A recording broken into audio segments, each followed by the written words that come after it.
Governor house को किसी साजिश का हिस्सा नहीं बनने देंगे, पूरी कोशिश होगी सूबे का वकील बनकर विभाग से ज्यादा फंड्स लूं। गवर्नर केपी फैसल करीम कुंडी की प्रेस कॉन्फ्रेंस।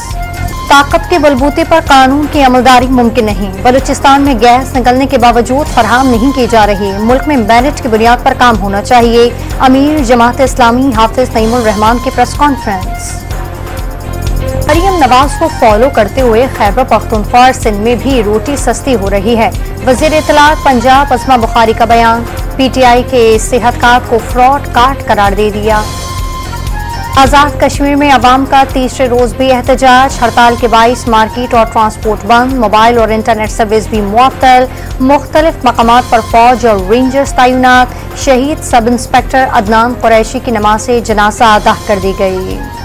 कारपुर की तहसील घड़ी यासीन में पुलिस का डाकुओं के खिलाफ ऑपरेशन, मुतअद्दिद मुश्तबा अफराद गिरफ्तार, मुल्जिमान के ठिकानों को मिसमार कर दिया गया।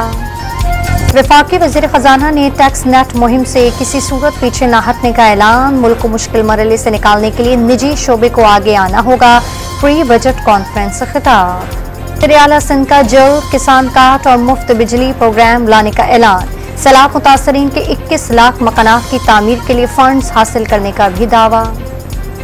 सदर आरिफ अलवी ने तमाम स्टेक होल्डर्स को मुज़ाकरात के जरिए मसाइल का हल निकालने का मशवरा दे दिया। वाज़ेह किया कि आज़ाद मीडिया की वजह से लोगों को सब कुछ पता है। में आज़मीन हज के लिए रोड टू मक्का प्रोजेक्ट का इफ्तिताह कर दिया गया। गवर्नर कामरान टिसोरी ने सऊदी वली अहद को दौरा सिंध की दावत दे दी।